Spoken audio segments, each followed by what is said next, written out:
Hello students, welcome to my channel. हमने ये topic start किया था दक्षिण भारत के प्रमुख राजवंश, जिसका पार्ट 1 मैंने कल अपलोड किया है, जिसमें हमने क्या देखा था, चालुक्य वंश। चालुक्य में हमने तीनों टाइप्स और छोटे छोटे वंश देखे थे। तो इसी को ही अब हम कंटिन्यू करेंगे। तो आज हम जो वंश करने वाले हैं वो है राष्ट्रकूट वंश, ठीक है। और हम जो चीज़ें विद ट्रिक्स करेंगे ताकि आपको चीज़ें लर्न करनी ईजीली हो।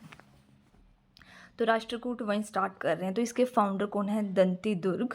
और कैपिटल क्या है? मान्यखेत या फिर मणिकर, ठीक है। तो इसको आप कैसे याद करोगे कैपिटल को? राष्ट्र को हराकर, राष्ट्रकूट मतलब कूटना, कूट के मतलब हराना, हराया। और उसने क्या किया? दुर्गा किले पर जो है, कोई किले पर कब्जा कर लिया। कैसे करोगे किले पर कब्जा? किसी को हरा करना। तो वो किला कहाँ था? कोई एक किला है, देखो सपोज कर लो ऐसे कोई किला है और वो खेतों में है। तो मान्यखेत, दंती दुर्ग और राष्ट्रकूट, ठीक है, ये आपको रिलेट हो जाएंगे। मुसलमान व्यापार को अपने राज्य में बसने व इस्लाम धर्म के प्रचार की अनुमति किस वंश ने दी थी? तो इस्लाम धर्म के प्रचार की अनुमति दी थी राष्ट्रकूट वंश ने, ठीक है। राष्ट्रकूट वंश में दंती दुर्ग के बाद जो बैठे हुए हैं कृष्ण प्रथम। देखो इसमें बहुत ज़्यादा शासक हैं जिन्होंने, अब तो हमने सारे नहीं पढ़ने हैं, जो पेपर में क्वेश्चन आते हैं बस वही पॉइंट्स हम देखेंगे, ठीक है। तो कृष्ण प्रथम का बारे में ये वेरी वेरी इंपॉर्टेंट मंदिर है कि कैलाश मंदिर का निर्माण किसके शासक काल में हुआ है? तो वो है कृष्ण प्रथम। और अजंता अलोरा के कैलाश मंदिर का, और महाराष्ट्र में है। और ये मंदिर किस शैली में है? द्रविड़ शैली में, ठीक है। द्रविड़ शैली में ये मंदिर बना हुआ है। इसमें 34 गुफाएं हैं टोटल, जिसमें कि 1 से 12 गुफाएं वो बौद्धों की हैं, 13 से 29 जो वो हिंदुओं की, और 30 से 34 जो वो जैन धर्म के लोगों के लिए, ठीक है। उसके बाद नेक्स्ट है ध्रुव। ध्रुव को ही हम धारावर्ष, ध्रुव का अन्य नाम है धारावर्ष। इसने कनौज में त्रिपक्षीय संघर्ष में फर्स्ट बार राष्ट्रकूटों की तरफ से भाग लिया था। तो कनौज का त्रिपक्षीय संघर्ष था, उसमें कौन कौन थे? राष्ट्रकूट थे, गुर्जर प्रतिहार थे और पाल वंश थे, ठीक है। पाल वंश में धर्मपाल, पाल से याद हो जाएगा, गुर्जर प्रतिहार से वत्सराज, और राष्ट्रकूट से किसने भाग लिया था? वो थे ध्रुव। क्लियर है, यही याद करोगे। उसके बाद नेक्स्ट है गोविंद तृतीय। इसने पल्लव, पांड्य, केरल व गंग शासकों के संघ को नष्ट किया था, ठीक है। उसके बाद आता है अमोघ घोष। ये जैन धर्म के अनुयायी थे, है ना। इन्होंने अपनी अंगुली दान दी थी। इन्होंने बुक्स लिखी हैं, वेरी वेरी इंपॉर्टेंट बुक्स हैं ये, कविराज मार्ग और प्रश्नोत्तर मल्लिका, कन्नड़ भाषा की बुक है ये, ठीक है। और इनके दरबारी कवि कौन थे? जिनसेन और महावीरचार्य। जिनसेन की बुक है आदि पुराण, और महावीरचार्य की बुक है गणित सार संग्रह, ठीक है। और इन्होंने जो अपनी मृत्यु हुई थी, जल समाधि ली थी तुंगभद्रा नदी में, अमोघ घोष ने। क्लियर है। नेक्स्ट इंद्र तृतीय। इसके दरबार में अरब यात्री अलमसूदी आया था, ठीक है। अलमसूदी किसके शासक काल में आया था? तो वो है इंद्र तृतीय। इसने राष्ट्रकूट शासकों को भारत का सर्वश्रेष्ठ शासक कहा गया। राष्ट्रकूट शासक में भारत का सबसे श्रेष्ठ शासक किसको माना गया? वो है इंद्र तृतीय। उसके बाद आते हैं कृष्ण तृतीय। इसको टाइटल कौन सा मिला है? अकाल वर्ष, पृथ्वी बल्लभ, भल्लवेंद्र और कांची तंजौर विजेता। इनके दरबारी कवि, दरबारी कवि सभी के इंपॉर्टेंट है, किसी का भी दरबारी कवि पूछ सकते हैं, ठीक है। तो इसके दरबारी कवि का क्या नाम है? पौन। और इनकी बुक है शांति पुराण। आदि पुराण थी जिनसेन की बुक, ठीक है। और इनकी बुक है शांति पुराण, ये भी कन्नड़ भाषा में। और अंतिम शासक कौन है? कर्क द्वितीय। क्लियर है। ये आपका राष्ट्रकूट वंश जो है कंप्लीट हो गया। हमने कल देखो किया था ना चालुक्य वंश, वहीं पे देखा था कि जो चालुक्य बादामी का अंतिम शासक कौन था? कीर्तिवर्मन द्वितीय ने। इसे किसने पराजित किया था? दंती दुर्ग ने। और राष्ट्रकूट वंश की स्थापना इसके बाद ही हुई थी, है ना। तो ये पॉइंट्स आपने रिलेट करना है। फिर स्थापना हो गई, तो दंती दुर्ग फाउंडर हो गए, मान्यखेत हो गया कैपिटल। फिर कृष्ण प्रथम, अजंता अलोरा याद करोगे, इसमें धारा ध्रुव है तो इसमें त्रिपक्षीय संघ आ जाएगा। फिर गोविंद तृतीय, फिर अमोघ घोष की ये दरबारी कवि और इनकी बुक्स देख लोगे। इंद्र तृतीय के टाइम पे कौन आया था? अलमसूदी आया था। और कृष्ण तृतीय की बुक्स दरबारी कवि देख लोगे। और अंतिम शासक कौन है? हमारा कर्क द्वितीय, ठीक है। उसके बाद नेक्स्ट अब हम देखेंगे पल्लव वंश। क्लियर है। इसका उल्लेख कहाँ से मिलता है? इसका उल्लेख मिलता है तालगुंडा अभिलेख से। क्षत्रिय राजा थे ये। प्रारंभ में सातवाहनों के ही सामंत थे, ये सातवाहनों के ही सामंत थे। इसके फाउंडर कौन थे? सिंह विष्णु। और ये कौन से धर्म से संबंधित हैं? वैष्णव धर्म से। अब मैंने इसको भी याद करने के लिए आपको एक ट्रिक बताई थी, है ना।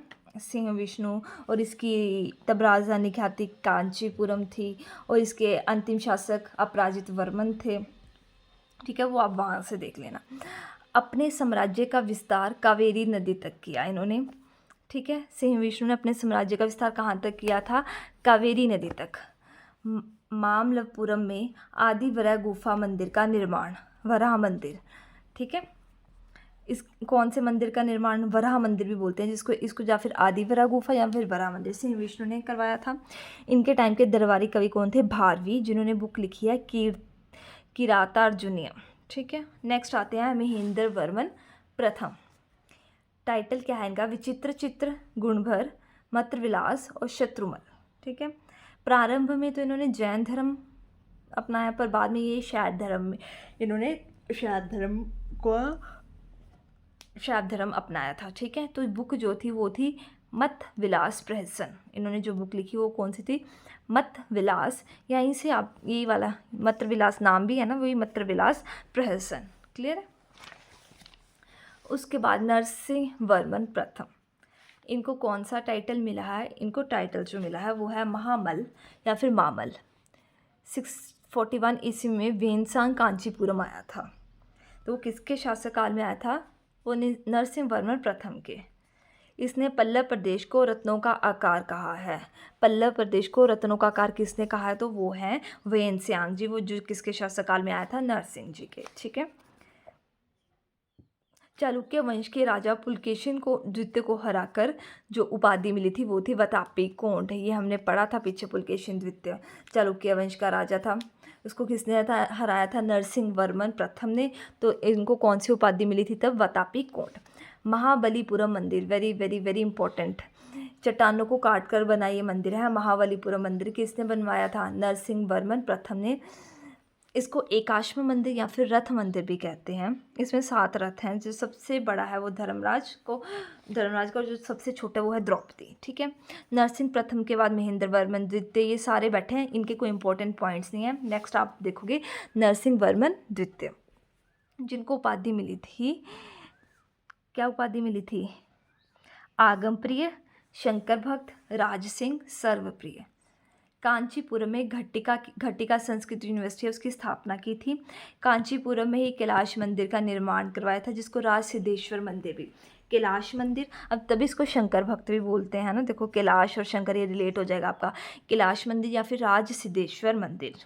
ठीक है, 720 ईस्वी में इसने एक दूत मंडल जो है वो चीन भेजा था। इसके टाइम के जो दरबारी कवि थे वो थे दंडी। ठीक है, और उनकी बुक थी दश कुमार चरित्रम और अवंती सुंदरी। इस काल को शांति का शासक काल भी कहा जाता है। ठीक है, नेक्स्ट आता है नंदीवर्मन द्वितीय।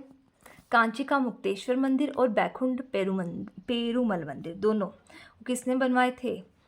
नंदीवर्मन द्वितीय ने। इसने अपनी पुत्री रेवा का विवाह राष्ट्रवंश के संस्थापक दंतिदुर्ग के साथ किया था। ठीक है, उसके बाद आते हैं इनके अंतिम शासक कौन है? अपराजित वर्मन। बाद में पल्लव साम्राज्य को चोल शासकों ने विजित कर अपने राज्य में मिला लिया था। ठीक है, तो इसके अंतिम शासक कौन थे? अपराजित वर्मन। तो चोल शासकों ने इसे अपने राज्य में मिला लिया था।